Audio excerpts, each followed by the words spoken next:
Hello, everyone. It's Josh. And this is Matt. And this is the Call to the Brewman's Bottle. The Call to the Brewman's Bottle. So welcome back, guys. We're having another sit down here and going to go over a bunch of new stuff and some of the same stuff. And first and foremost, me and Matt just wanted to thank everybody for all the support we've gotten on the first episode. It's been really awesome coming together as friends to put this together, and it feels so much more awesome to know that there are people out there that really like that we're doing this. So the first thing that we would like to touch on that we didn't get to on the last episode was LARPing and cosplaying.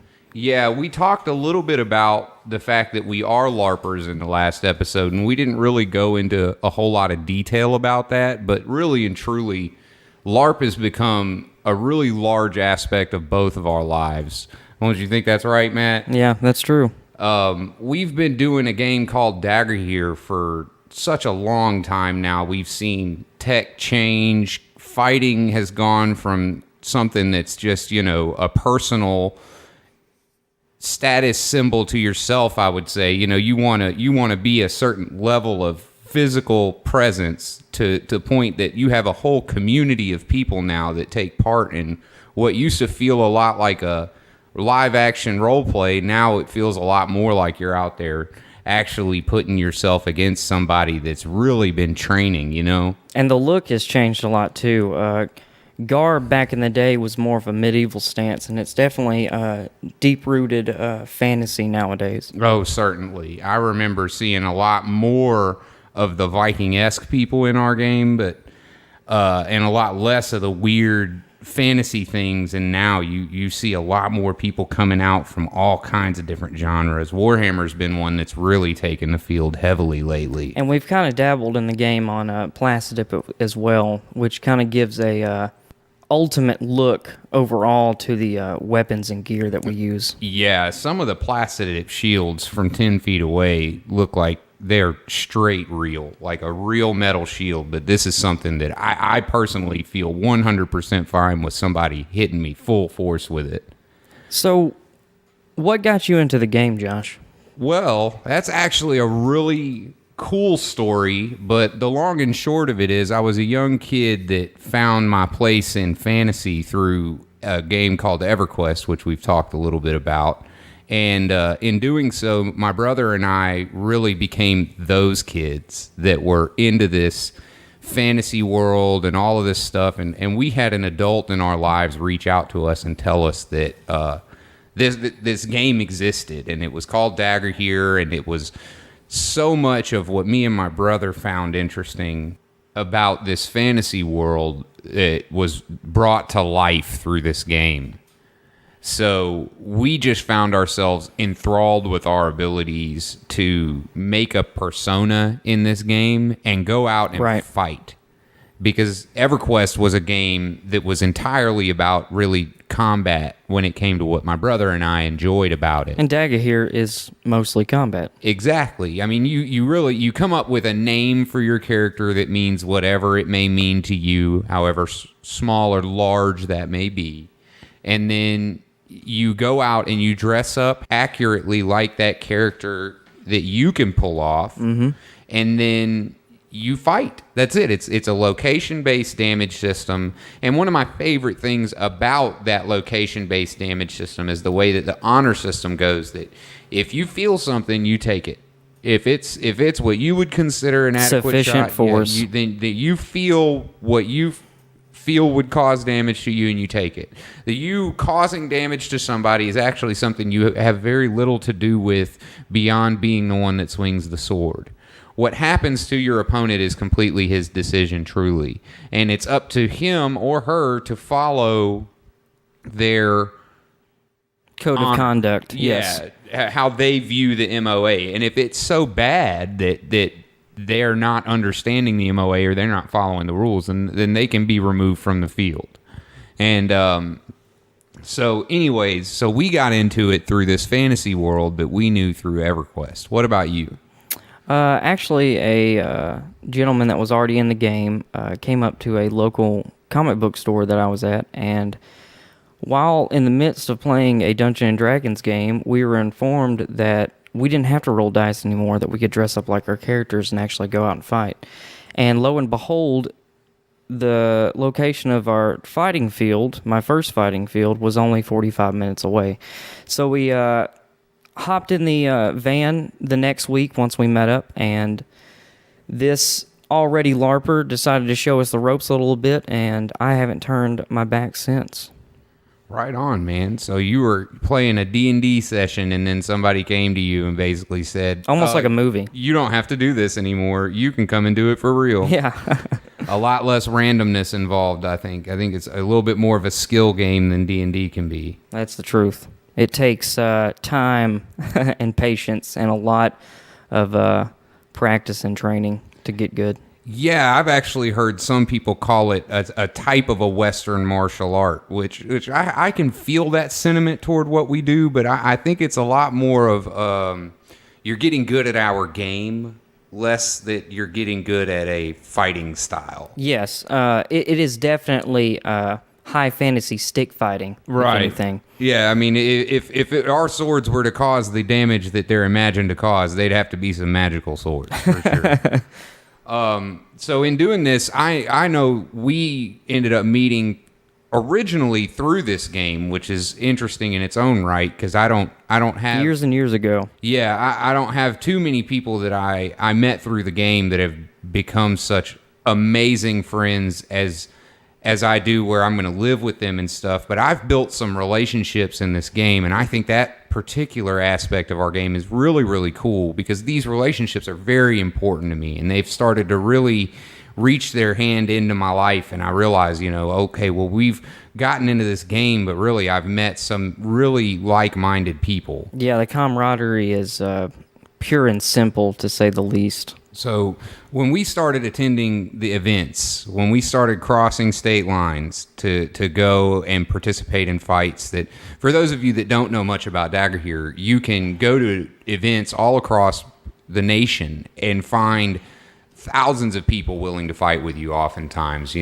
Some of the more local events will be closer to a few hundreds of people, but when the national events throw down, there's thousands of people out there fighting each other and having a good time. And when you go to an event like that and you see that there are that many people who are also into this weird, nerdy thing that you're into, you realize, man, it's a living and breathing thing. Yeah, this is a real thing here. I'm not that weird kid that didn't like to play football from school as much as everybody else. I am a part of a huge community. And in doing that, I also got into costuming, and I've been to one or two cons now that are costuming conventions. They're all about cosplay and stuff like that. And I got into that personally through the costuming aspect of Dagger here, going to Renaissance fairs in my Templar costume. The crazy trade skills that you can do in this game are numerous. Oh, yeah. I learned how to make chainmail when I was like 15, 16 years old, and no, that's not bullshit, guys. I learned how to make chainmail armor, and all my friends from my childhood can vouch for that, because I'd bring it to class and make it when everybody else was getting their homework done. Everything that you see at the Renaissance Fair, if you've ever been to the Renaissance Fair, is common in our game. Oh yes. From the leather worker, you might run into a few of the blacksmith guys, or apprentices in our game that are learning how to do what that guy's doing at your old arts festivals and stuff like the Renaissance fairs. I ended up finding out that the nerd communities existed, and now, watching that the world is finding out that our nerd communities exist is really fun in its own right, to be able to say, that this is what we do, and it's awesome, and it's a huge part of our lives that makes us really, really happy as people. Yeah, and the more that these things come to surface, it does make it easier for people to interact, to communicate, and to share different ideas with each other. Mm-hmm. Well, going a little bit deeper into LARPing, if that's all right, the really cool thing I think about Dagger here is the way that it represents the multitude of weapon styles that you could have in medieval combat. There's actually a small list of weapons that we can't use in our game, but the majority of what you can see in your brain, you can carry out onto our field and at least get an idea of what it was like to carry that giant pole arm out there. Or if you even wanted to go in and make a real huge buster sword from a fantasy game, you could see what it'd be like to carry that out there and really get torn up like somebody would for bringing that humongous cloud sword out to the because field. the tech is so different now. Oh man, I mean, even back in the day, dude, when we were making stuff in our garage more than we were buying it, it's one of those things where you had the guy that brought the sword out that looked more like a pillow on a stick. Right. Let's look at gaming now. All right. We talked a little bit about the MMO gaming that I was doing last time, and I mean, I'm a jumper. I play a whole bunch of them.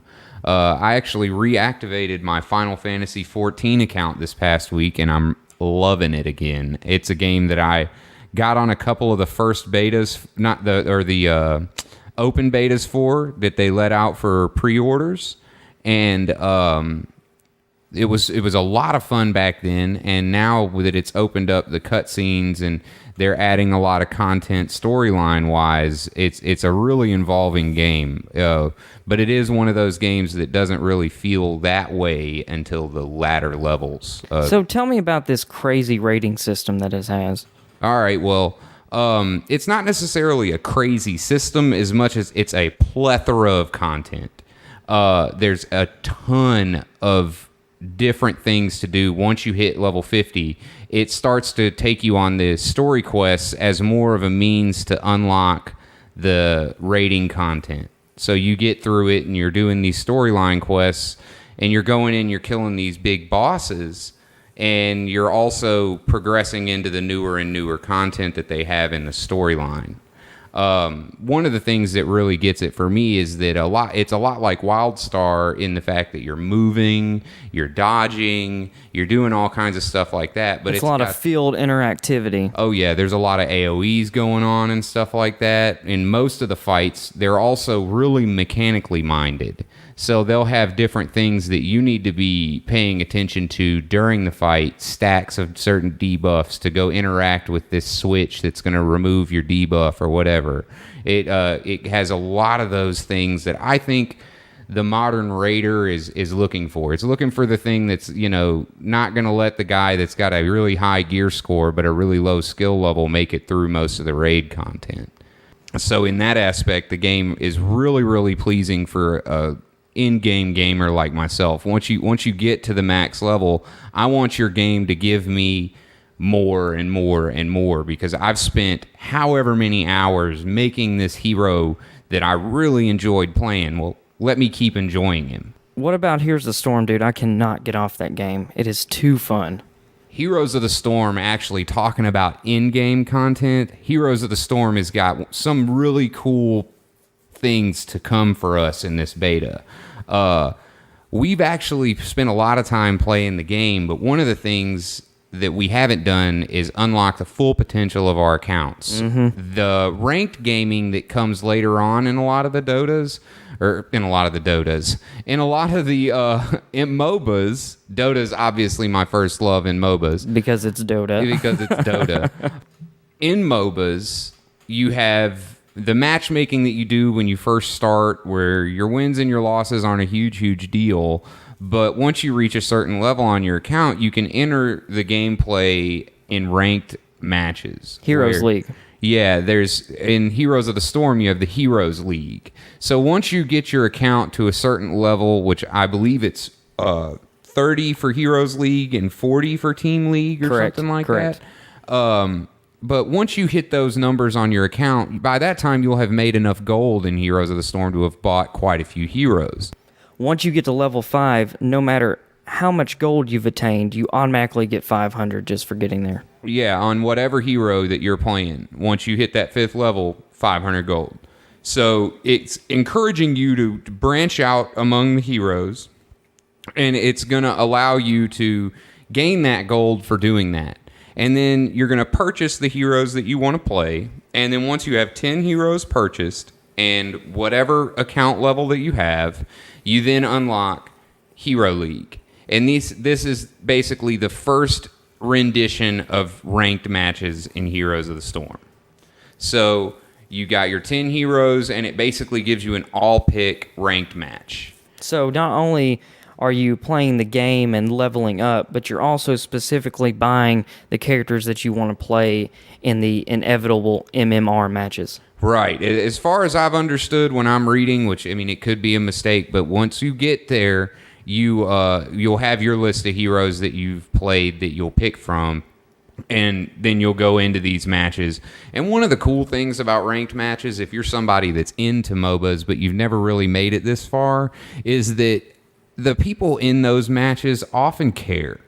When you're playing... Yeah, there's not a lot of hostility in this game. Well, yeah. I mean, even in the lower matches, I've found in LoL and in Dota, there's a lot of hostility, especially in the lower matches. I mean, go figure, the people that suck get real mad. Oh, man, it's like being dragged through the mud. But once you make it into the MMR matches, in Dota at least, I never made it nearly that far in LoL, but in Dota, your ranked matches are just a higher level of player that when he sees you doing something wrong, it's not as frustrating to him as much as it's an opportunity for this person to come in and tell you, hey, what you're doing there is wrong and we need to fix it.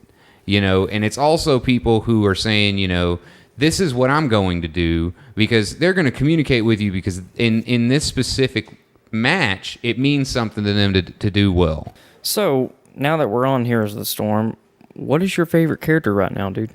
I've been playing a lot of a hero named Tychus, who's an assassin class hero that is a lot more aggressive than most of the assassins that I've played in Heroes of the Storm. He's got a focus damage ability where he uses his Q ability and it picks one enemy to do a pretty large amount of damage to over a focus.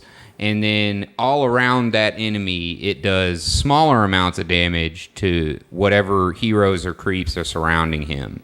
And with an ability like this being his main killer, basically what you do is you find a way to keep Tychus's mana going up as much as you can so that anytime you see something, you can mow him down with this ability. And then he's also got an escape ability, which it gets his minigun turning, because when he's using his weapon, it's this minigun that it spins up. And so you'll start off doing like one tick, and then it speeds up as you just stay snowballs on the target. Yeah, until it's going like tick, tick, tick, tick, tick, just doing damage. And then his Q ability, which is Overkill, does that, but at maximum on whatever target you put it on, as well as doing splash damage. And then he's got a grenade that he throws, which is a bit of a crowd control in that it pushes away from whatever location that you throw the grenade to. So he's a real high damage character that has the ability to keep people close to him and kind of dash away from people with the ability that gets his minigun spinning. It gives him a small little dash. And then his ultimate is just a suit that he puts on that changes his ability into these two abilities. One's a AoE and one's a direct damage. They're both just real heavy damage things. And you use his ultimate just to put yourself in even more of a advantage in a team fight. What about you? Which characters are you really playing a lot? Right now I'm focusing on Kerrigan. She's from the StarCraft series. She is also an assassin. Her basic trait is every time that she damages, she also gains a shield for 6 seconds. I've kind of built her to where I focus a lot on her Ravage, which is her Q. That's a leap attack that deals a lot of damage, and if you kill the target, whether it's a hero, a minion, or a fortress, it resets. And I pay close attention to, while I'm leveling up, to gain stuff like higher armor, higher damage output. So not only am I resetting on my Ravage, but I'm also gaining health, I'm gaining shield, and I'm gaining a little mana back. Right. It has a W attack, which is Impaling Blades, where she can deal a massive amount of damage as well on a 2 or 3 second build-up to where it stuns everything that it hits. All right. And then, of course, she doesn't really have an escape. She's more an aggressive fighter. She has Primal Grasp, which is her E attack, and that is where she can grab minions and heroes from a distance and pull them closer. Okay. Now, her special, you can either do a Maelstrom attack, which is her R, which is an AoE that's constant that does damage to anything within that bubble. And then you have what's called Summon Ultralisk, which is a damage soaker. The attack splash to nearby enemies. I haven't actually seen Kerrigan all that much, but in the couple of matches I've played with her, she seems like a pretty decent little fighter, man. I actually watched you earlier today, and I really like the fact that you can use that Ravage ability. There's a talent that allows you to pretty much get the mana back if it kills whatever you use the ability on. I really like characters in Heroes of the Storm that are based on that snowball feel, where you're constantly gaining mana and you're constantly gaining the ability to dive right back in the fight. Because as we said in the last episode, one of my favorite parts about this game is the ability to just constantly throw yourself into the fight. I mean, and I'm not one of those people. I have done some matches where I feed, it's that fast-paced gaming. It's just the fast pace of it, man. It's the fact that when you're sitting there on whatever character you're on, you really are spending time paying attention to what your team's doing, seeing where they're at on the map, and finding where you would best fit into that and how you would best enhance the situation where you're going to get yourself stuck into that fight. So what about TV, Josh? I heard from a couple of people, and we've talked about this before, the 5 first episodes of Game of Thrones being leaked. Okay, yeah, I have not seen any of the leaked episodes personally. That's not really because my we're bag. honorable men. Well, I've wanted to watch those leaked episodes really, really bad, but really I'm just a fanboy. When it comes down to waiting that entire week to see my show and all of that stuff, I want that entire experience. You want the wait. I want the Game of anticipation. Thrones Sunday, man. Yeah, exactly. That's what I want. I don't want to sit down and watch 5 episodes of Game of Thrones. Like, I mean, I do want to sit down and watch 5 episodes of Game of Thrones, actually, but not in the aspect of, like, I binge watch episodes of shows in order to get caught up. But when I have a show that's completely over and I'm sitting down and watching it and stuff like that, that's one thing. But when I've got a show that I know the next episode's coming out next week, I'm watching it to get caught up so that I can get on that train. And I feel like people who get ahead of themselves on that, I don't think they're any better or worse for what they did. That's just not me. I'm going to wait. I saw where the actor for Tyrion Lannister put up on his Facebook that it would be fine to watch those episodes, but you'll be waiting a solid month before you get to catch the next one. That is a really good point. To be honest with you, I didn't even consider that, but I'm so glad I did not watch those leaked episodes because I already hate the fact that we have to wait a whole year for April to come and get down on some Game of Thrones. Really and truly, I think that a show like that, if you're only going to give me 1 season a year, I want like 20 episodes. No, I agree completely. Yeah, so I've only seen the past episode that came out this week, and that's really all that I would want to go into anyways, even in light of the leaked episodes when we talk about things, because, I mean, when it comes down to it, I kind of want to ride that wave along with everything that I'm doing when it comes to the show. I want it all to be right there on that cusp. But so yeah, I when it comes down to it, I don't really have an opinion too much about them being leaked because of the fact that I think that those people who really are watching Game of Thrones, we're still going to watch it. It's not going to affect them, yeah. They might have lost a little bit of money, but how can a show like that even be upset to losing any money to the people who made it exist in the first place? If it wasn't for this interest built in your show, that if those 5 episodes were anywhere near as good as what the rest have been, that it's just going to continue to build that interest. There really is no reason to be upset other than the fact that maybe somebody violated their contract, somebody stole something from somebody, or got somewhere they shouldn't go. That kind of sucks, but when it comes to the access, like you said, they're not going to suffer. It's going to be good no matter what. Man, when it comes to TV, the new Daredevil series is getting such great reviews. I've heard a lot of good things about it, but I personally haven't even... I didn't even know about it until just this past week when people were asking me, have you seen this, man? It's really cool. And some of the fight scenes remind me of Bruce Lee movies, which anybody that's telling me about a show knows. You reference a Bruce Lee movie, and I'm down. I'm gonna want to watch it. Kung Fu all the way.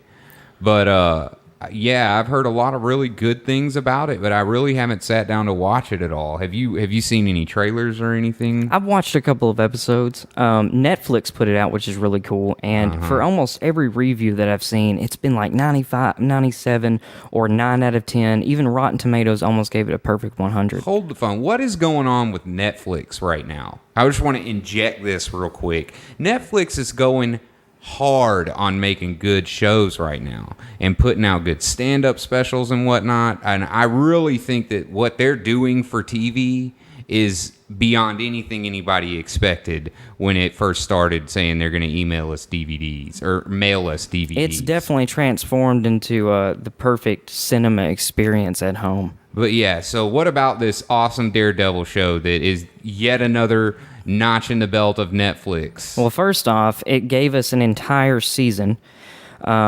Because of this blow up, they've already been signed for a second season in 2016. And most notably, it's based off of Daredevil, The Man Without Fear, which is by Frank Miller.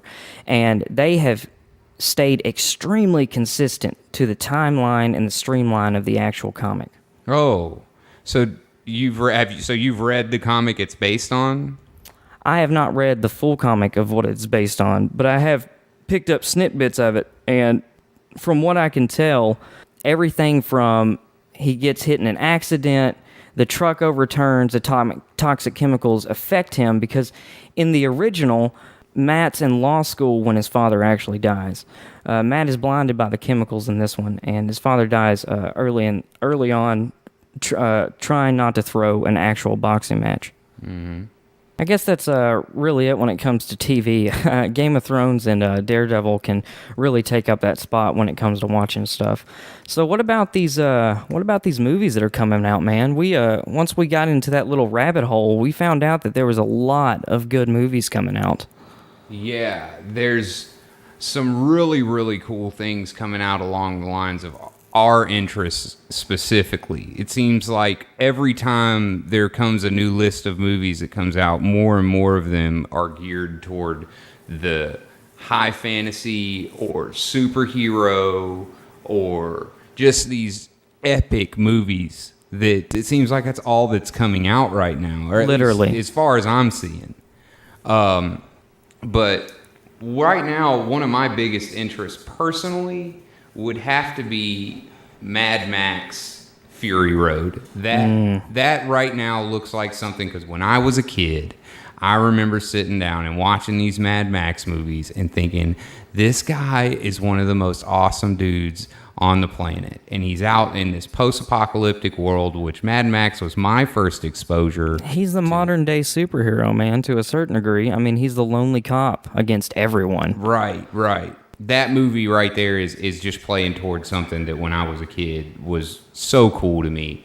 And the new movie looks like the special effects are going to be top-notch. So for all those people who are real judgy when it comes to, the theatrics are crazy. Yeah. And the soundtrack, whoa. Oh, yeah, man. And it just looks like the characterization in that movie is kind of taking the insanity thing to a whole different level. Just the crazy people hanging off the cars and the drums and I mean, for the action movie guy in me, that is the best. So that's got to be one of the ones that I'm really looking forward to. But there's also this movie that I did not know about until you told me to look it up just a little while ago, dude. And it's called Pan. And Peter Pan was my first Halloween costume. That is my shit. So I remember from this specific trailer, this is a Peter Pan origin story. Yes, this is when Blackbeard, which is played by Hugh Jackman, is actually the ruler of the island, and Hook is just a lowly miner, a nobody. See, this is all stuff that I never knew about Peter Pan. Is there an origin story for Peter Pan? I don't know. But when it comes down to this movie coming out, it is giving us this legendary Peter Pan that we've had for so long, that is this character that is larger than life. It's this kid that leads the Lost Boys, that can fly. He's the best fighter there is, and he's always thwarting the pirates and stuff like that. I mean, just real wholesome fantasy fun for a kid, in my opinion, is being taken to the screen for this next generation of kids in an origin story that's going to bring their parents to the movie. It's going to bring them to the movie for all the cool things. And it's just, man, it makes my heart warm. I'm going to sit there throughout that entire movie with the biggest smile on my face. I might be crying by the end of it because my face will hurt. I'm smiling the entire time. But it looks really, really awesome. And I'm a sucker for origin stories. I'm a sucker for Peter Pan. It's right up my alley, and I'm so glad you showed that to me, man. Speaking of old stories, what about In the Heart of the Sea, the actual true story that Moby Dick was inspired by? Now that I also didn't know about until you told me about it. And did you say that's already out and we just didn't go see it? I believe so. I think it came out in March 2015. Okay, well, that looked like a really, really cool thing. And I've never read Moby Dick. I've never really gone down that road or anything. So when I first started watching it, I kind of brushed it off my shoulder a little bit and was like, well, this trailer seems like it's one of those movies that wants to make something out of a story that was already really awesome. So this is about the true story that Moby Dick was based off of. Yes, whalers decide to go out to collect sperm whales, and the sperm whales instead turn on them. Okay. Well, the trailer for the movie looked really, really good. It had me through the whole thing. I was actually really sad when I saw that maybe it had already come out, that it wasn't something I could look forward to and go check out on the first wave. But yeah, I didn't know there was an origin story for Moby Dick. So talking about origin stories, man, that's really cool. Yet again, I did not know there was an origin story for this book. But man, that really looked like an awesome movie to watch, and that seemed like one of those things. I'm also a real big fan of suspense movies where it's kind of like man versus environment. You know what I mean? Oh, yeah. And there's really just this element of control that the main character seems to have, that by the end of it, you realize that they've not had it all, and it's all just been a shitstorm from the beginning. So, yeah, that looked like a really awesome movie. I really want to check it out. I'm going to look forward to figuring out where it's at and how to find it. And I know we kind of deflated some of the movies last time, and I'm sorry if we sound like we have such a negative opinion. What we mean by that is we have a very minute opinion.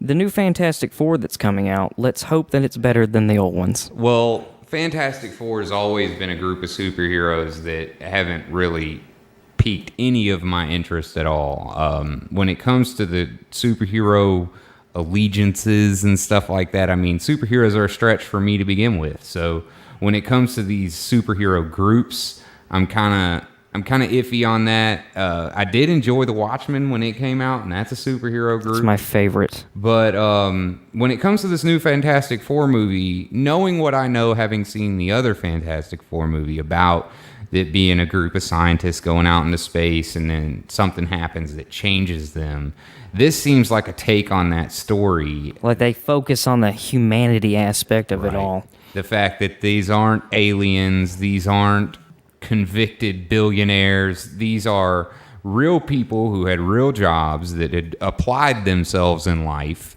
and then something happens to them that they're going to face an adversity that nobody on the planet has ever faced. And Dr. Doom. The Fantastic Four concept in that, I'll admit, it seems really cool, and I am looking forward to that one. The trailers make it look like it's going to be real gritty and dark, which the other Fantastic Four seemed real bubbly. Yeah, and cinematic. Yeah, exactly. Well, my personal issue with the original Fantastic Four movie that they put out was that it was basically, okay, we're superheroes, and here's our supervillain. We're going to fight him and beat him.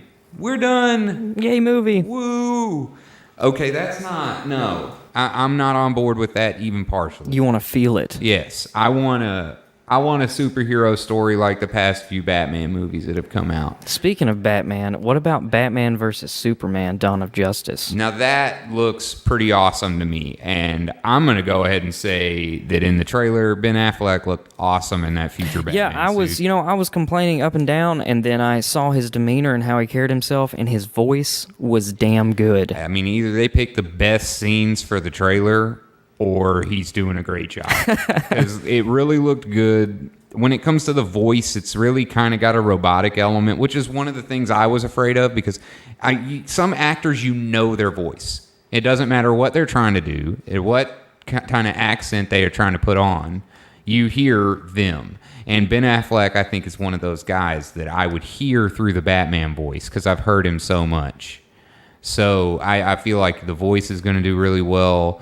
The futuristicness, let's make up words. The futuristic aspect of the new suit they've got him in, it's going to play toward his ability to be Batman, not Ben Affleck in a Batman suit. Right. But when it comes to that movie in its own right, not just Ben Affleck as Batman discussion, the movie itself looks like something that's going to be really entertaining to watch, because both of these characters are characters that you've been geared to think are the superhero. Batman is so many people's favorite superhero. That's the guy. That's my superhero, and there ain't nothing wrong with him. And then you've got Superman on the other end of that same... Which is a god amongst men. Yeah, that is the superhero. He was created to be the best superhero there is. In the beginning, he could make up powers on the fly. So, I mean, there are elements of both of those superheroes that make them not my personal favorite superhero. But when you get to see the darker side of them, like you're going to get to see in the Batman versus Superman experience, it's gonna be a lot of fun for somebody like me that is looking for a new version of those characters to enjoy. We've got one more movie we need to touch on, and everyone knows what I'm about to say, hopefully. Jurassic World. I'm gonna go ahead and say the least popular opinion on the planet.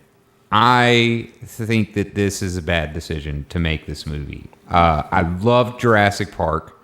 I thought it was a great, great movie for me and for everybody back in the day. But this new Jurassic World thing, I think, is another one of these reboots that's been going on lately, where they're going to give you different versions of the same deal. And I think they're playing to us with some really good actors and actresses. I think that they're coming to the table with a lot. And the special effects look pretty great. But when it comes down to me watching the trailer for a movie I'd want to go see, I don't want to go see a movie about a super smart dinosaur fighting people and other dinosaurs. It just seems like it's very one-dimensional. It's going to be a very one-level movie. And while it's going to be fun to watch, is it going to be a great movie? I'm not sold yet. Man, I'm already sold, dude. I don't know what to say. I mean, Steven Spielberg is already making it. He made the originals, so I kind of trust that he's going to stay on the, kind of timeline. This one is based 22 or 21 years after the original one. Okay. So what about it has got you sold versus... Because I didn't know you were so sold on the movie. What about it's got you so sold? I have been a Jurassic Park fan since I was itty-bitty. And I'm not saying you're not, but you can give me a shitty Jurassic Park movie and I'll watch it. I'll watch it from beginning to end. I'm going to go ahead and say it's not that I'm not a Jurassic Park fan. I did enjoy the movies when I was a kid. But as I grew older, they started feeding me shit when it came to Jurassic Park. And I guess I'm scalded. I'm scorned. So it's part of your childhood fandom that's keeping you. Yeah, I mean, I can't get off of it. And Chris Pratt, he plays a worker at the actual park. He's the Velociraptor trainer. And that's such a gut punch to me because I loved him in Guardians of the Galaxy. He snuck his way in my heart in Parks and Rec, and now he's going to be in this movie that I can't convince myself it's going to be a great movie, but I know he's going to be great in it, if that makes any sense. No, it's Chris Pratt. Yeah, I really like the guy, and I think he's going to do great in that movie. But so sorry, I keep interrupting you, telling why it's got. No, I mean I can't really explain other than the fact that dude, I'm a fanboy when it comes to it. I trust Steven Spielberg. It's gonna look great. The story might not be everything that I want, but the look and the feel of the aspect of being out of control in every movie, no matter what, it's man over nature. And when it comes to Steven Spielberg and the Jurassic Park movies, nature comes just right up above humans. I might be, and not to say that I'm giving my point, that I'm not going to be super excited about this movie, but I will say that I don't think Jurassic Park was ever the quintessential epic story movie either. It was always the movie that's like, let me show you some awesome dinosaurs. And I think that the new Jurassic World movie is going to accomplish the awesome dinosaur goal without a doubt.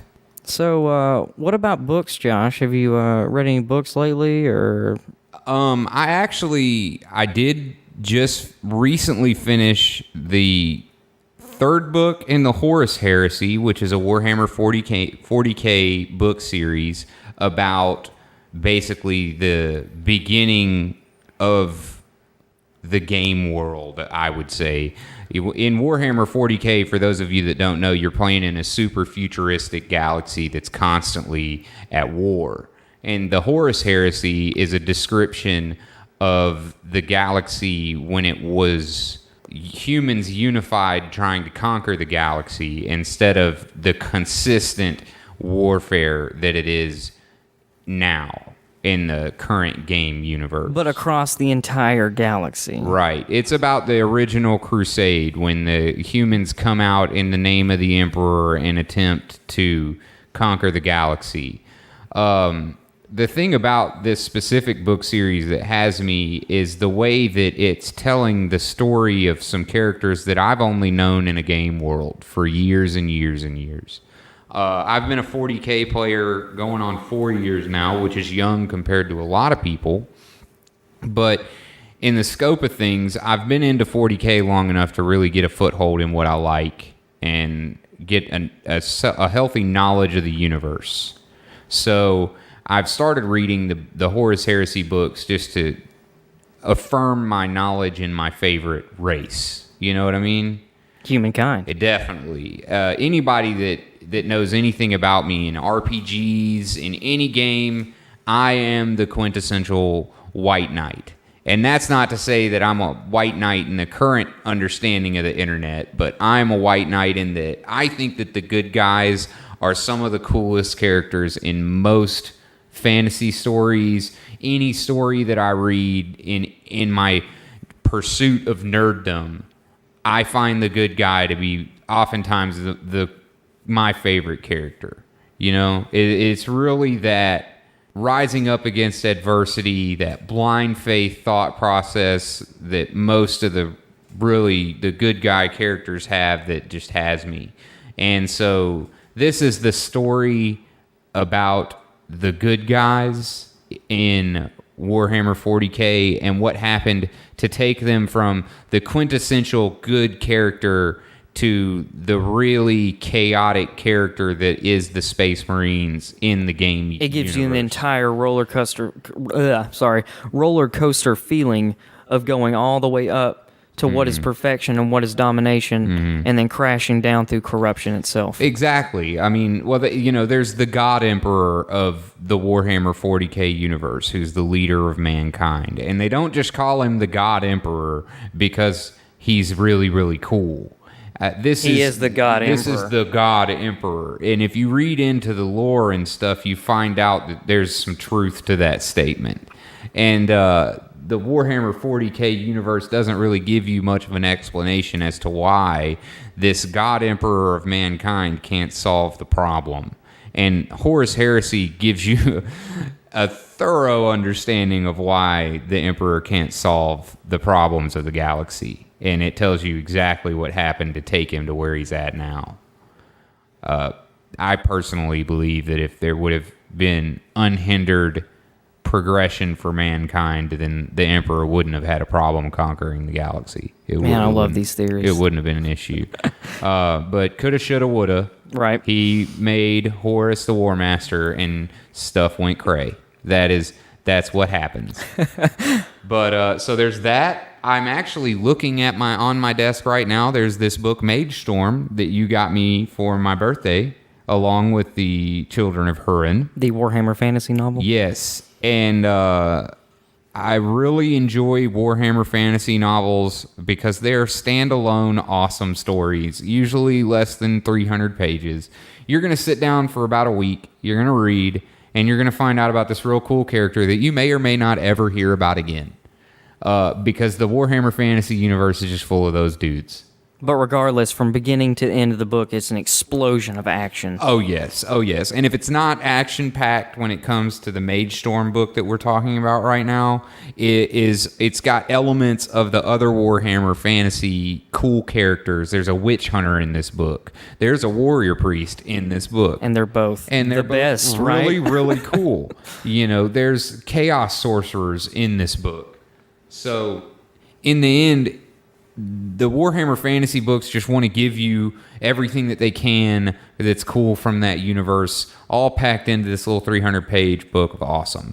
I've also, because of you, dove into a little bit of Gotrek and Felix, which is just one big ball of axes flying and dwarfs killing folk. Man, that's dwarf and human fighting hand in hand right there. Oh, yeah, and that's fun because when it comes to, old lore about dwarves, I don't think you hear too much about the dwarf and the man running around together a whole bunch. Dwarves are real solitary folk. Dwarves usually fight with other dwarves. You know what I mean? And humans are about the same way, and when they clash, man, it's like it's like north and north on a magnet trying to connect. Oh, yeah. Well, the cool thing about Gotrek and Felix when it comes to that universe is the fact that he's a slayer as well. The dwarven slayer archetype from that universe.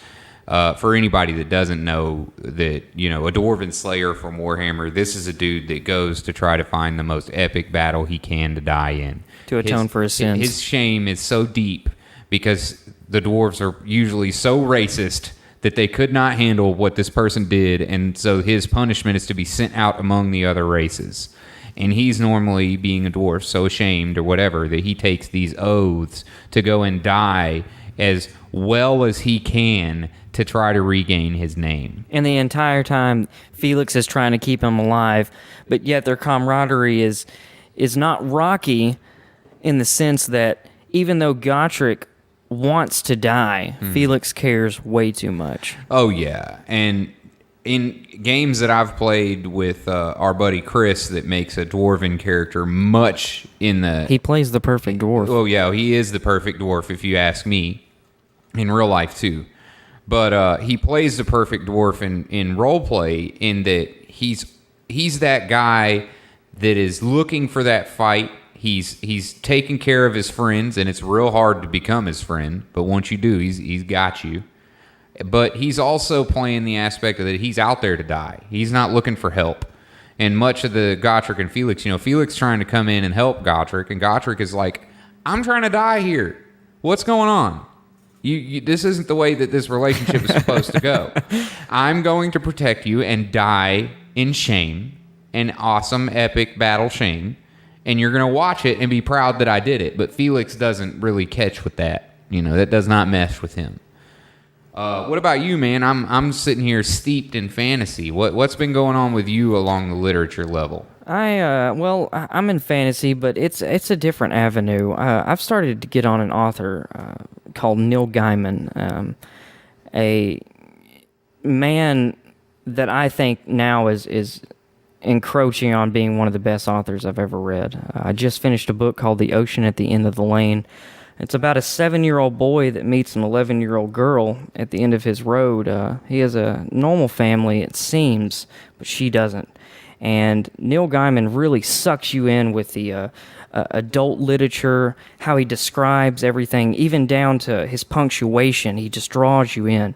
For people that don't know Neil, he also wrote American Gods, which is a really big book as well. It's focused on the mythology characters of our past and puts a really modern twist on it. He is also the author of the comic book series called Sandman, which is a very, very, very famous series as well. I'm actually waiting to read American Gods from such a high review that you gave me. It jumped up real high on my reading list. Dude, a really, really close friend told me, look, you have to read this. And okay was all that was needed. I couldn't put the book down for a couple of weeks, and once I was finished, I just wanted to read it again, and it's a 700 or 800 page book. Wow. I know that when you were talking about this guy in particular, it was the thing about fantasy writers in general is the fact that they go into such drastic detail, and it was a lot less strenuous for you to dive into this fellow's detail. An author that's really hits that level for me is Patrick Rothfuss. The Name of the Wind series. The Name of the Wind series. Those are real thick books, wrought with detail. You're going to find yourself sifting through layers upon layers of story behind all the characters, behind this world that you're participating in. Particularly what I think Rothfuss does to really bring you in on that is the art of storytelling. The way that each individual sentence that he says has its meaning and has its reason for being there. What about this guy that you're reading? What really gets you into his level of detail so that you can get an epic story such as what you're talking about from him? So basically what Neil does for me is he takes the idea at the beginning of the book and he starts to form it, and he starts to give it meat and structure and frame, and halfway through the book, you are dead set. You're saying to yourself, I know how this book is going to end. Mm-hmm. I know what he is trying to say. I understand the overall message, blah, blah, blah. Right. By the end of the book, he has you breathless, period, for the simple fact that he takes that simple idea and he says, I'm going to plunge it as deep as I can. I'm going to bring you right back up to the surface, and you're going to understand everything that I'm saying. Okay, so he kind of just gives you this false sense of security in that you know where the story is going to go, but when it really is time for you to jump in the deep end, it's way deeper than you exactly. thought it was It's thinking that you're about to read a pond, but he's about to toss you in the ocean. Okay, that I can dig. I mean, having not dove into an author at all, that really sounds like something I'd be interested in, because I think that from the Tolkien style writers that are just sitting there giving you detail on detail on detail for you to sift through, to somebody like Rothfuss who's writing with specific intent behind each sentence, behind each specific quote from a character. I mean, I could sit here and just start listing off pages and pages of quotes from The Name of the Wind, whether it's Kvoth, whether it's anybody from the book. It's just so quotable because it's someone that's put so much care into what they're saying. All right, guys, so I think we're coming up right on about 55 minutes, so I think we're going to call it. It's almost an hour now, yeah. Yeah, so it's been fun. We've made it through quite a lot more of our topics. Remember to leave us some comments and hit that like button, hit the subscribe button if you're interested to see what more is going on. And remember that if you have something that you want us to talk about, or a specific topic that you didn't hear about that we maybe said we were going to talk about and you wonder, why didn't you say that? Get up on that Twitter, get on the comments on YouTube, let us know what's going on. But for now, my name's Josh. And this is Matt. And this has been the Call to the Brewman's Bottle.